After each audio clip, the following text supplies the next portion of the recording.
Hello there and welcome to City View Online. I'm so glad that you're with us today. Today is fall kickoff. We have been so excited for this day and to meet your incredible friends and your family that you've invited. And we're gonna have after parties after each service. So if you're with us in service today or gonna come hang out with us a little bit later, we cannot wait to share the fun with you.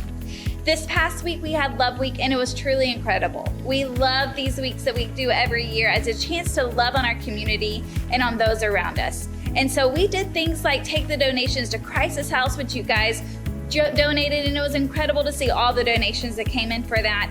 We were also able to serve our 911 operators and clean up our local masked park as well. So many incredible things. You were able to pay it backwards and invite friends to fall kickoff. It was such a fun-filled week, and I hope that you had an incredible time with it. Thank you for all of your generosity through that. It was truly incredible. Connect groups start back this Wednesday. We are so excited. We love Connect groups. There's nothing like being in community with others. And so we want you to join us on Wednesday nights at 6:30 right here at the church. We'll have childcare provided so you can RSVP at cityviewcc.com/events to let us know if your kids are coming. And just bring a dish, bring a friend, and we can't wait to connect and be with you. Students, things are ramping up for you and we are so excited for the things that are happening. And this coming Saturday, September 24th, is GCX. And so we want you to sign up for that as well, cityviewcc.com/events. Let us know you're coming. It's a completely free event. There will be lunch provided. We're gonna meet right here at the church at 8 a.m., be back around 5:30. And this is just an opportunity for you to just dive deeper into your leadership because we believe that you're a leader no matter where you go, where you're at. And so we want to instill that in you. And it's gonna be a fun-filled time with friends, and we hope that you can join us for that. But for right now, let's kick back into worship and the message, and I'll see you right after. There is a shadow that has ever overcome your light. There is no rival that could ever stand against your might. You've always been with us. Every battle you've already won, yes, we've already won.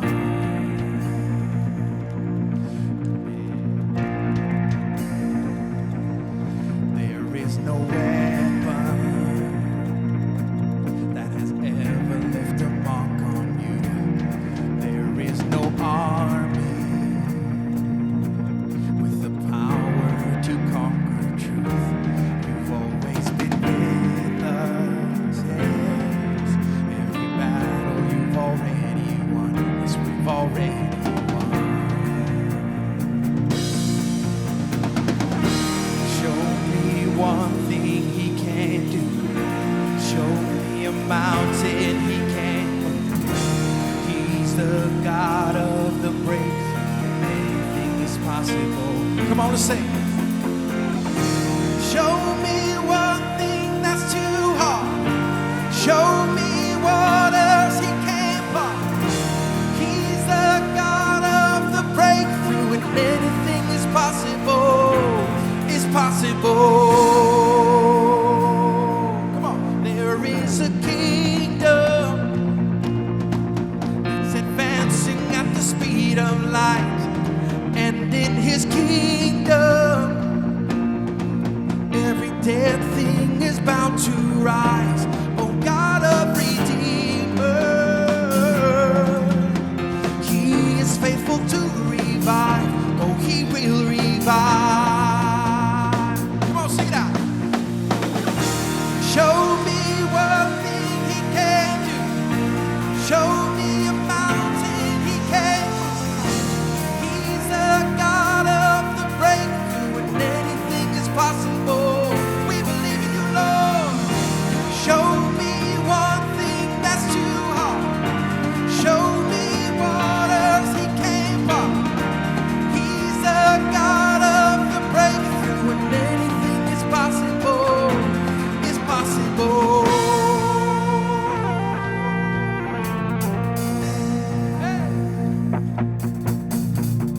All of my fears I will turn into praise. Shake off despair as I sing out your name. A victory dance I will dance out in faith. I will crush disappointment and break every chain. Come on. All my fears I will turn into praise. Shake off despair as I sing out your name. A victory dance I will dance out in faith. I will crush disappointment and break every chain. All of my fears I will turn into praise. Shake off despair as I sing out your name. A victory dance I will dance out in faith. I will crush disappointment.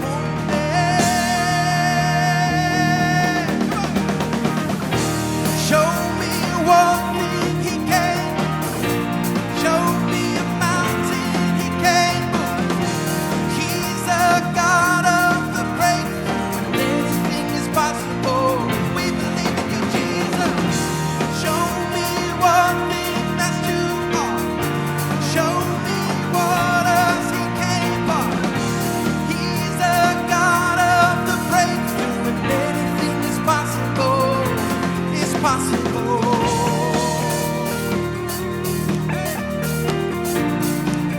All things are possible with you, Jesus.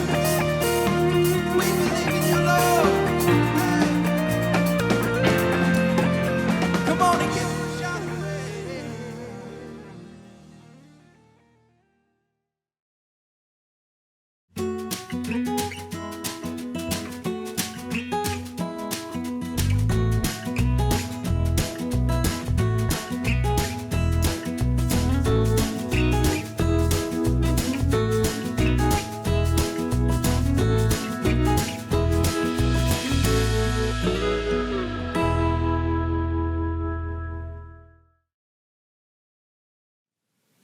Well, hey there. Welcome to Church Online. For those of you who haven't met me before, my name is Danny. I'm the pastor here at City View.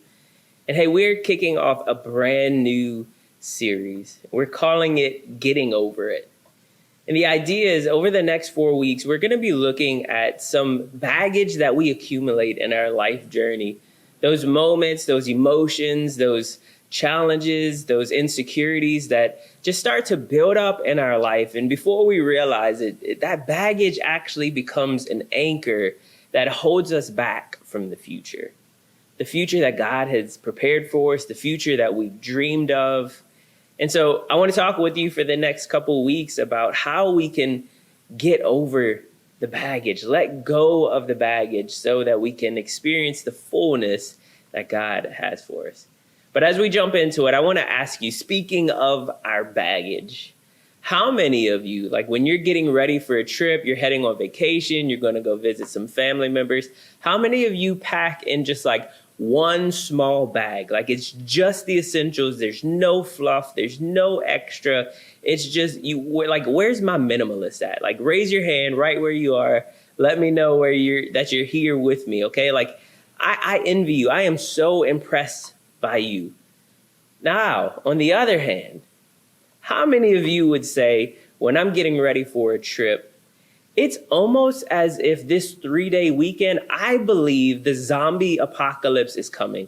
Like I pack more stuff than I could ever imagine. Like there's so many bags. There's so many things that are happening. Like there's a toaster oven in my bag. There's extra clothes and shoes and bottles of water. There's cat food and I don't even have a cat. Like, come on, right? You know who you are. You just pack all the things, everything. You will never be caught off guard. You got a sewing kit. You've got everything ready to go.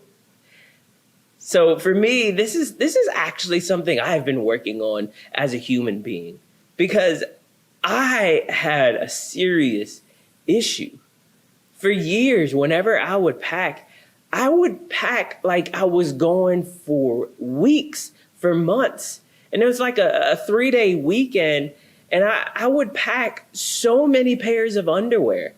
And I would justify it by going, well, you just never know. And I'm like, I'm having this conversation with myself. You never know what. Are you going to like lose the ability to be potty trained now as a 30-year-old man? Like what's the issue? Why do you need so many underwear? I mean, I had 2 shirts per day. I had extra pants. I had more socks than like anyone on the planet, all packed in for a 3-day weekend. And it was overwhelming.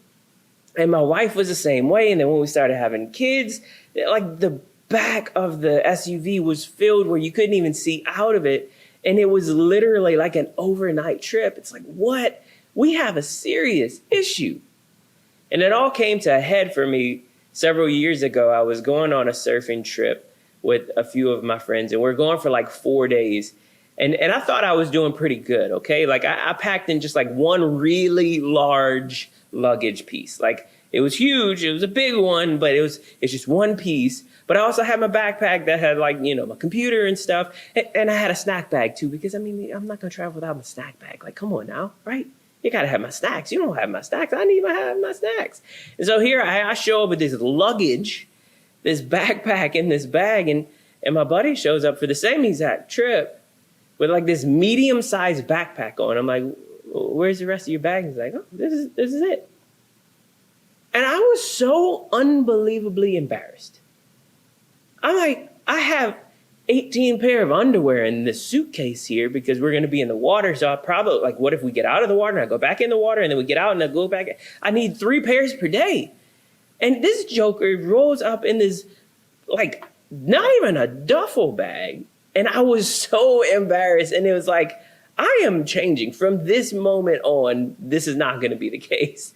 And so I worked on it and I've gotten so much better slowly. Like half of the underwear come on a trip. Like it's so much better than it was before. And I'm working on this.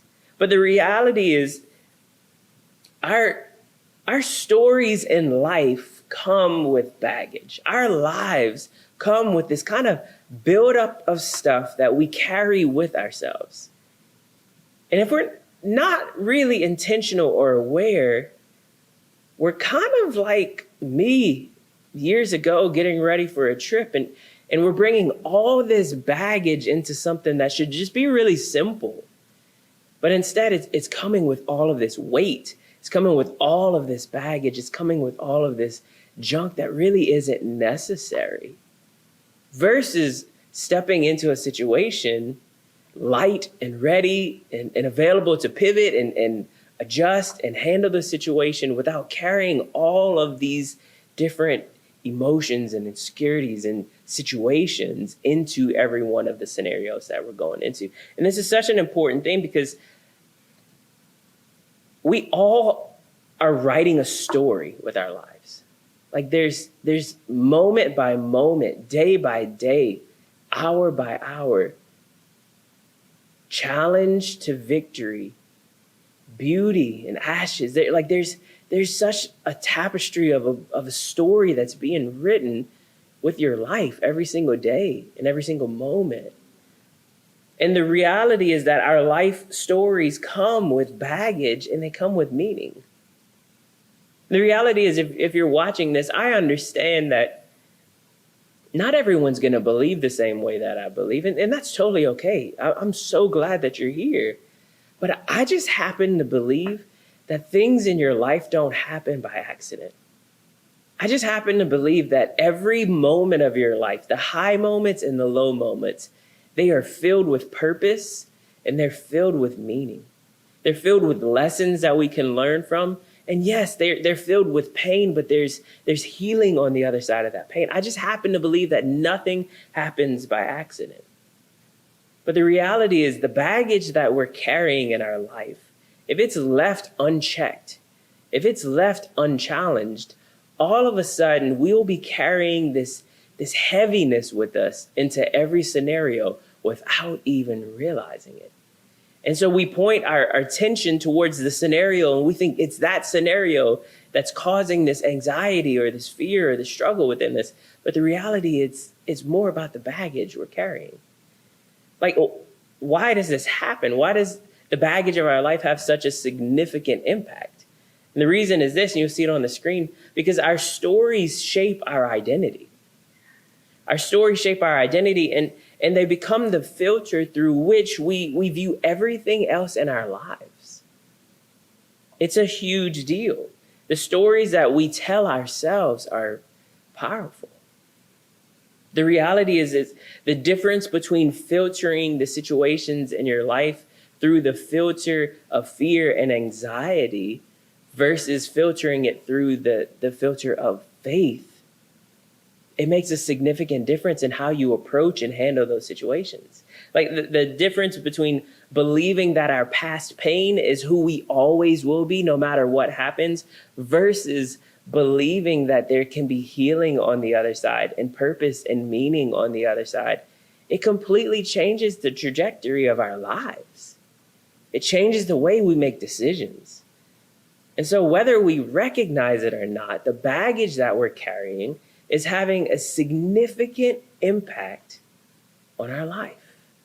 And that's why this series is so important. Over the next couple of weeks, we're going to be identifying some of these just high use, common area luggage cases that we're bringing into our life. Things like anxiety and fear and hurt and comparison, anger, bitterness, even jealousy. Like, we're going to be talking about those things and the impact that they actually have on our lives. And so today I want to talk to you about the baggage of anxiety and fear. They work together. They work hand in hand. They impact us in different ways, but they like to live together. They're like a matching set. They show up together so many times. And so to help us do this, I want to look at one of the famous stories in the Old Testament. And the Old Testament is a part of the Bible before Jesus showed up. And there was a guy named the prophet Elijah.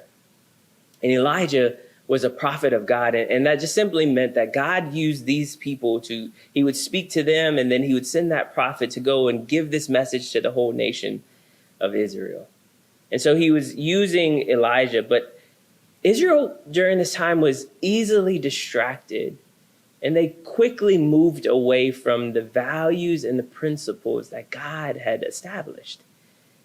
And one of the things that messed them up time and time again was worshiping idols. And one of the idols that gained their attention over and over again, it was this constant struggle, was the god Baal. And Baal was known as the god of fertility and the god of rain. And what would happen, the reason why this god was so enticing was that because Baal was the god of fertility, it meant that there were some ritual practices that included sex as worship. There were ritual prostitution moments and temple prostitutes that you were able to sleep with they were there for you to worship Baal. And so the enemies of Israel knew, hey, we can't challenge God, but we can distract the men with a whole bunch of sex. And guess what? It worked. Like over and over and over again, they turned their hearts away from God and they turned it towards Baal. And God had had enough. So he sends Elijah to King Ahab, who was married to Jezebel. Jezebel was the one who kind of brought this god of Baal into this tradition of Israel. And it just exploded from there in popularity. And so it was time for a showdown. It was enough. So in 1 Kings 18, starting verse 17, it says, when Ahab saw Elijah, he said to him, "Is that you troubler of Israel?" "I have not made trouble for Israel," Elijah replied, "but you and your father's family have. You have abandoned the Lord's commands and have followed the Baals. Now summon the people from all over Israel to meet me on Mount Carmel, and bring the 450 prophets of Baal and the 400 prophets of Asherah who eat at Jezebel's table." So Ahab sent word throughout all Israel and assembled the prophets on Mount Carmel. Elijah went before the people and said, "How long will you waver between two opinions? If the Lord is God, follow him. But if Baal is God, well, then follow him. Like, enough of this back and forth." But the people said nothing. That's important. They wanted both. They enjoyed the idea of both. But the reality is that both couldn't be there. Just like your fear and your faith can't be there at the same time. One has to win. And Elijah said to them, "I am the only one of the Lord's prophets left, but Baal has 450 prophets." This seems like an interesting turn. And maybe for those of you who have heard the story, you kind of missed this moment. But I want you to recognize the insecurity coming out of Elijah in this moment. He's standing before all the people of Israel, and he's saying, hey, you need to choose between God and you need to choose between Baal. Like, you can't just keep going back and forth. Like, all that makes total sense. Then all of a sudden he flips the script and he says, I'm the only one left. But I mean, Baal has 450 prophets. What does that really have to do with them choosing between God and Baal, Elijah? This is important because this was a hint of what was to come. And as I read this story, I just see there was a place in Elijah's heart where his fear and his anxiety had taken root, and it showed itself, it manifested itself in him saying, I'm the only one. I'm all alone. In this fight for God, I'm the only one still standing. Why is that important? You see, because fear feeds a scarcity mentality, while faith feeds an abundance mentality. Fear says, and anxiety says, I'm the only one. There's no one else that's going through this. There's no one else that's experiencing this. There's never enough money. There's never enough time. There's never enough energy. There's never enough connections. There's always someone else who did it first. So because they did it first, then I can't do it at all. Because they were successful, then I can't do it. Because there's already so many businesses, I can't start my business. Because there's so many podcasts, I can't start my podcast. Because there's so many ministries, I can't start that ministry. There's only so much success to go around. There's only so much influence and impact that can go around. There's only so much. And that fear within us says, no, there's never enough. It's a scarcity mentality.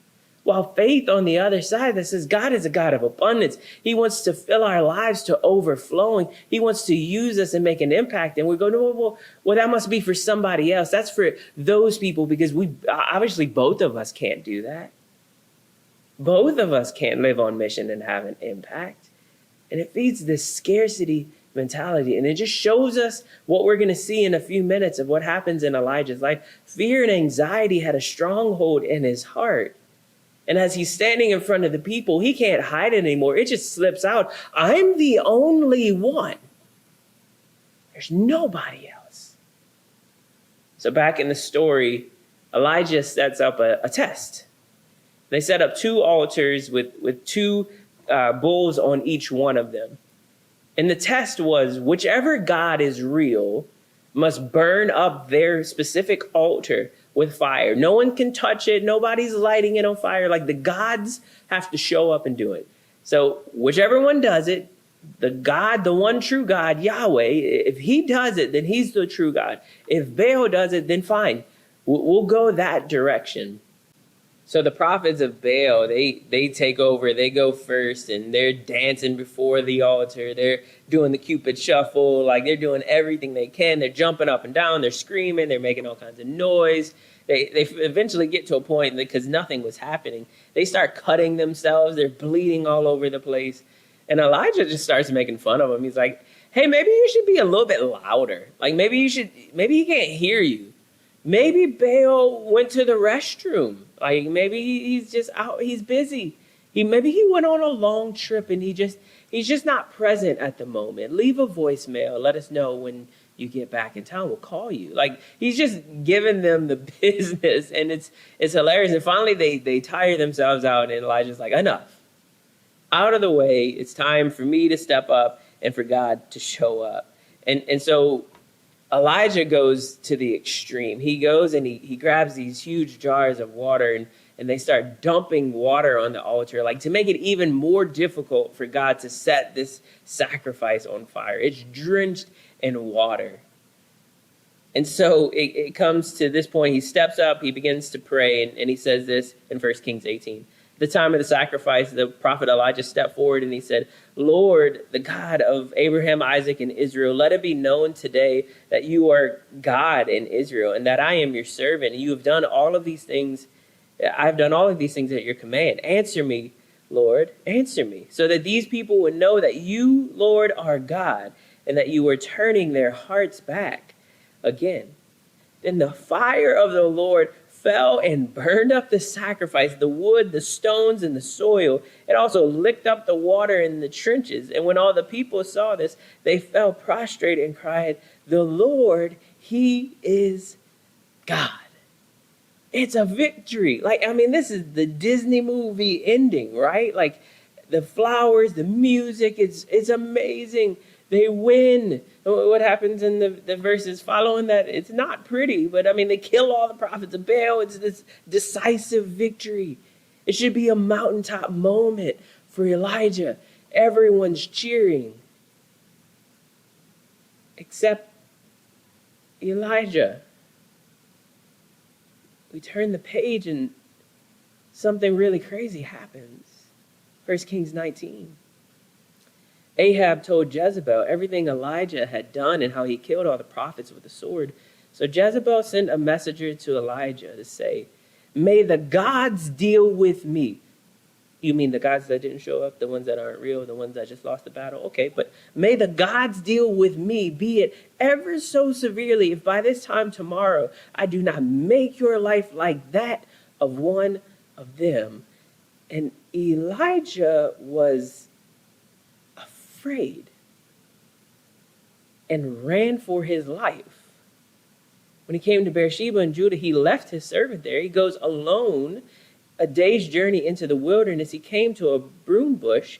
He sat down under it and he prayed that he might die. He says, "Lord, I've had enough. Take my life. I am no better than my ancestors." Up until this point, Elijah had been the picture of spiritual courage.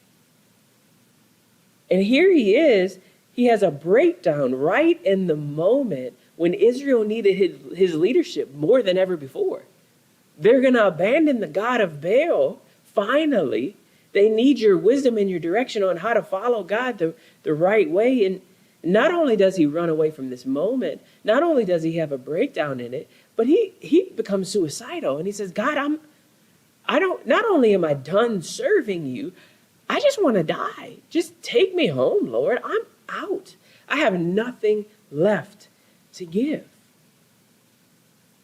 How could the same dude who just defeated thousands of other prophets and called fire down from heaven, he broke a 3-year drought that was in the land, that God showed up and miraculously brought rain.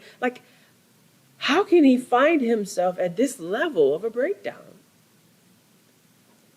Truth is, anxiety promises protection.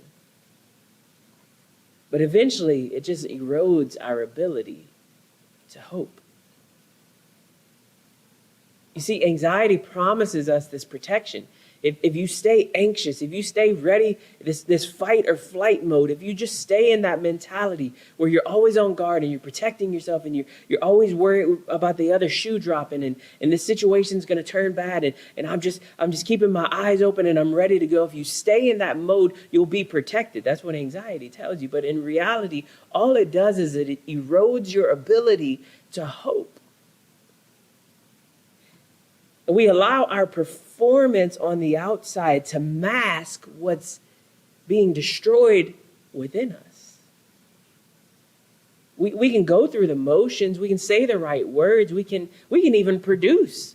We can still produce at the level at your job and your relationships. You can still be and seem like you're all together, but on the inside, you're slowly eroding and that anxiety is taking deeper root and that fear is gaining more control. And you're believing the lie that anxiety is going to protect me from being hurt again. It's going to protect me from someone blindsiding me again. It's going to protect me and guard me from ever having that same thing that happened to me that hurt me so bad. It won't ever happen again if I just stay on guard and I'm staying with my eyes open and I'm ready for anything. Nothing's going to catch me off guard. The reality is, just like Baal falsely promised provision and freedom sexually, anxiety and fear promises that it'll protect us from things that it has no power to protect us from. And in turn, the more we lean into our anxiety, into our fear, the quicker our ability to hope for the future becomes. The quicker our hope in our relationships erode. The quicker our hope for humanity erodes, because we're stuck in this place. And all of a sudden, one tiny threat sends us running, broken, and hopeless. This hit me really hard at the beginning of this year. I was out for a walk listening to a podcast, and this guy was on there that I'd never heard of. And he was talking about how he had gone through his life trying to prove himself, and he was achievement driven, and he was trying to do all of these incredible things, and he had all these degrees and all of these things, and trying to just prove his worth. And all of a sudden, as he's taking on all of these different things, he finally hits a point where he has just like a mental breakdown. And he says, as he's walking through this, he discovers this doctor, this psychologist, who specializes in cumulative trauma. And he's like, I didn't know anything about it, what it was. And as he starts to unpack this picture of what cumulative trauma is, I'm literally like walking up Cuyamaca, and I just start bawling. Because everything he's saying is starting to resonate with me, and understanding what's been happening in my own life and what's been happening in my emotions and how I've been responding. And it's this reality. Cumulative trauma is the reality of little pebbles of pain being dropped into the backpack of our life every day, every year, weighing you down over time. The doctor that he found says it this way: trauma is so much more than the single bad event. Trauma is also neglect. It's not being seen. It's experiencing hard things alone, or any other experiential or environmental stressor that causes your body to take over and react for you using its primitive response system. That response system is that fight or flight, staying in that mode. Trauma can be big or small, and it can accumulate over time. I started to think about my life, because when people would talk about anxiety and they would talk about trauma, I'd be like, well, that's not me. I mean, my parents stayed together. They had a good marriage. Like, we were never rich, but like, we never missed meals. Like, God was faithful. I had a family who loved me and supported me. Like, that's not me. I would never associate my childhood and my history with trauma. But as I start to understand this better and research and learn this better, this idea of cumulative trauma, I didn't realize that I had been accumulating these little pebbles of pain over time. This pebble were being dropped in, this little pebble or two of feeling that I have to prove my worth to people. These pebbles of feeling that feeling of insecurity, that I'm nobody from nowhere. The pebbles of moving deeper into the South and realizing that my skin color and the way my eyes are slanted, it confuses people, and it makes them say really ridiculous, racist things to you for years at a time, and not think anything about it, and not realizing that it's just these little pebbles building up, these pebbles of feeling like I'm just nobody. Will I ever have any worth or value to somebody's life? And then on the flip side, being told, hey, Danny, you're special. God has this great thing in store for your life. You're going to accomplish great things. And then feeling the pressure to perform. So I have this two totally different things where I feel like I'm nobody from nowhere, but also, hey, you better not suck because you're supposed to be special. And all of these pebbles are building up in the backpack of my life.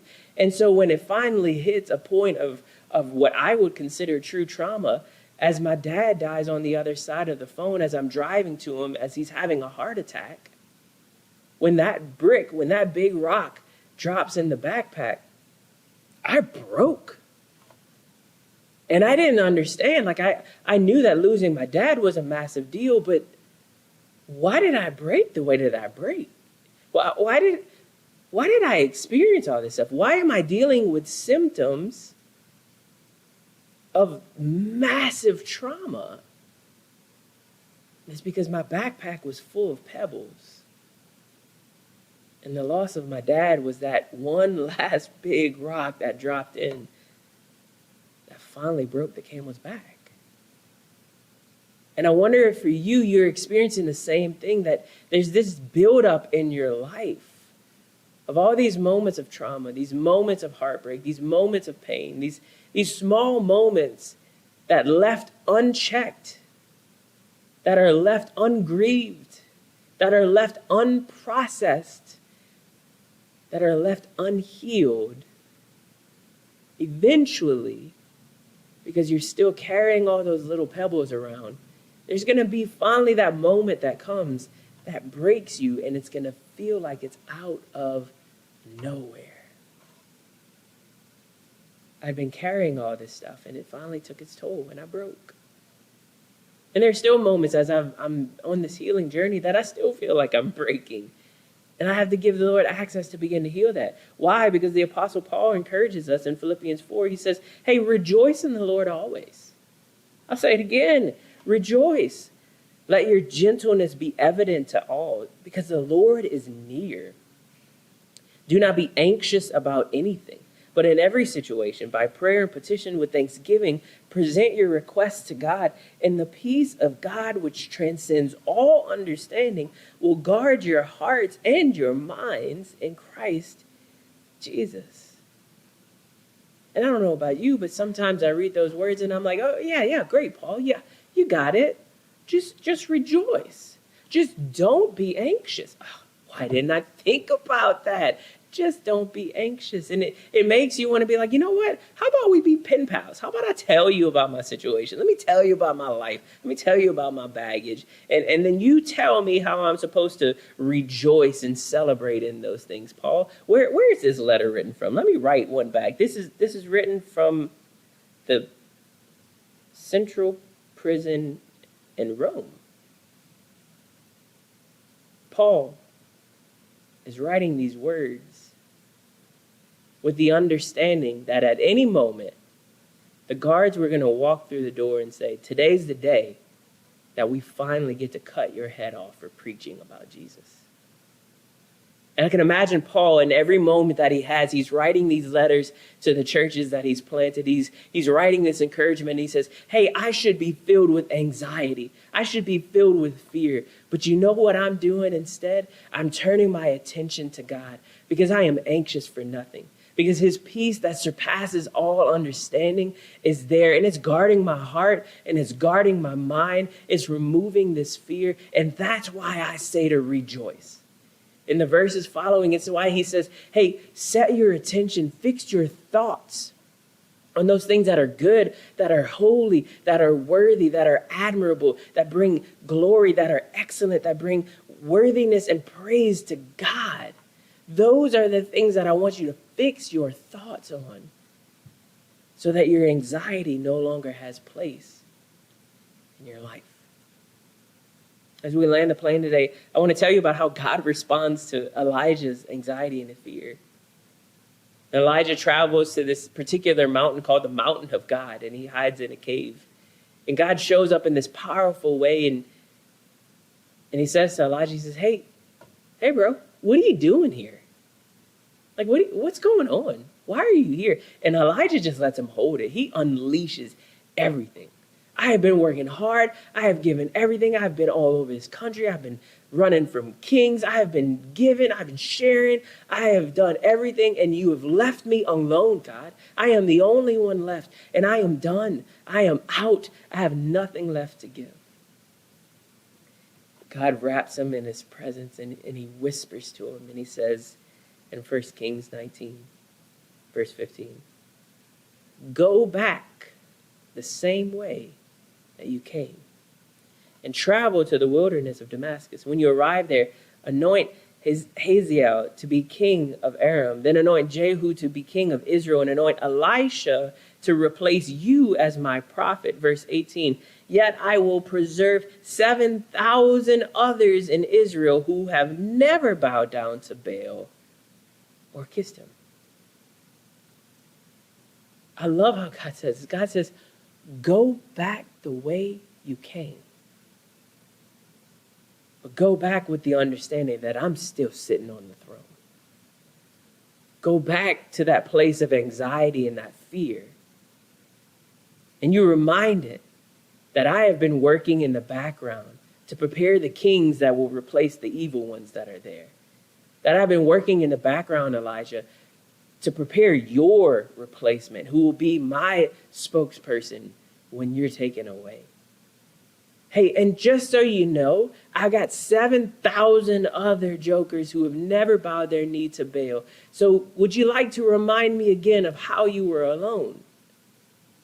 Because Elijah, I've been good. I've been faithful. And I want you to go back the direction that you came.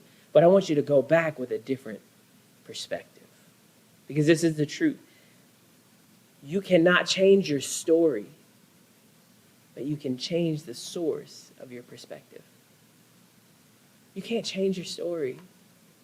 As much as I desperately wish you and I could travel back in time and remove that trauma from your childhood, remove that pain, change the fact that a person who was supposed to love you and protect you didn't. As much as I wish I could go back and change it, I can't. But you can change the source of your perspective. And the God who loves you can give you healing and peace that surpasses all understanding. Because the enemy of your purpose wants you to believe that you're alone. He wants you to believe that the best thing that you could do is hold on to this baggage for a little bit longer because it'll protect you. But the reality is the anxiety that you're carrying, the anxiety is actually a signal. It's not the source. The world around us, we're trying to treat anxiety. But the reality is anxiety is just a signal waving a flag saying, hey, there's a wound here that needs to be healed. Anxiety isn't the thing that has to be healed. We need to get to the source. The anxiety in our hearts and in our lives, the fear is pointing to the fact that there's something that needs to be healed deeper within us. And the only person who could heal it is Jesus. He's the only one. The truth is that your baggage, friend, is not helping you. The truth is your baggage is holding you back from the future that God wants for you. It's holding you back because there's a wound that needs to be healed. I want to leave you with one last challenge from Hebrews 12. It says this, as for us, we have all these great witnesses who encircle us like clouds. So we must let go of every wound that has pierced us and the sin we so easily fall into. Then we will be able to run life's marathon race with passion and determination, for the path has already been marked out before us. We look away from the natural realm and we focus our attention and expectation onto Jesus, who birthed faith within us, who leads us forward into faith perfection. And I love these words. His example is this. Because his heart was focused on the joy of knowing that you would be his, he endured the agony of the cross, and he conquered its humiliation, and now sits exalted at the right hand of the throne of God. Jesus endured the cross because the joy that was before him, the end goal, the finish line, the hope, the thing that pushed him through the pain was the fact that one day he would get to be in a relationship with you. That one day he could come in and heal those wounds that pierced us and remove those sins that we easily fall into and remove that anxiety and remove that fear. Because the peace that surpasses all understanding would be yours in a relationship with him. As we end today, I want to challenge you to write down this phrase. I want this to be a statement that you put somewhere. Put it on the window in your car. And it simply says, Jesus died on the cross so I didn't have to carry this. And you fill in that blank. Jesus died on the cross so I didn't have to carry anxiety. Jesus died on the cross so that I didn't have to carry this fear about my future. Jesus died on the cross so that I didn't have to carry the wounds of that relationship, of that person who hurt me. and traumatized me. Jesus died on the cross so that I could carry hope instead of fear. Jesus died on the cross so I didn't have to do life alone. Jesus, in this moment, I pray for my friends. Jesus, I pray right now in this moment that you would give them the courage that they need to let go of the baggage. There's so many things that we're going to look at and ways that we can do this over the next couple weeks. But Jesus, right now in this moment, we need the courage to say, I'm no longer believing the lie that this baggage is protecting me. I'm no longer believing the lie that this baggage is something that I have to carry for the rest of my life. Jesus, in this moment, we surrender it to you. We surrender our lives. We surrender our pains. We surrender our shame. We surrender our fear. We put it all on you. Because you're the only one who is meant to hold it all so that you could give us the healing and the peace we need on the other side. Jesus, we love you and we thank you. We pray all of this in your name. Amen. What an awesome start to this series, and I can't wait for the weeks to come. I think whether we like to admit it or not, a lot of us are carrying anxiety and fear in our life. And so as you navigate this week, think about what anxieties and fears that you need to give up. What anxieties and fears do you have in your life that you need to ask Jesus to carry for you? As always, thank you for your generosity and the difference that it makes. And it's a reminder with the Love Week and Fall Kickoff today, how big of an impact your generosity makes around here. By serving those in our community and beyond, by serving your family and your friends that are coming here, just providing food for them. Seems like a small thing, but it actually makes a big difference. So thank you for partnering with us and continuing to partnering with us through recurring giving and through your giving while you're here and online. We are so grateful for that. Reminder that Connect Groups start this Wednesday night at 6:30 right here at the church. You can sign up for childcare at cityviewcc.com/events and bring a side dish and a friend with you we can't make to meet them. And students, sign up for GCX. Believe me, you do not want to have FOMO with this. Don't miss out. We want you to make it on Saturday, 8 a.m. right here. You can also sign up at cityviewcc.com/events right there again to RSVP that. Let us know you're coming. And we hope to see you next Sunday if we don't see you on Wednesday for Connect Groups. Have an awesome one.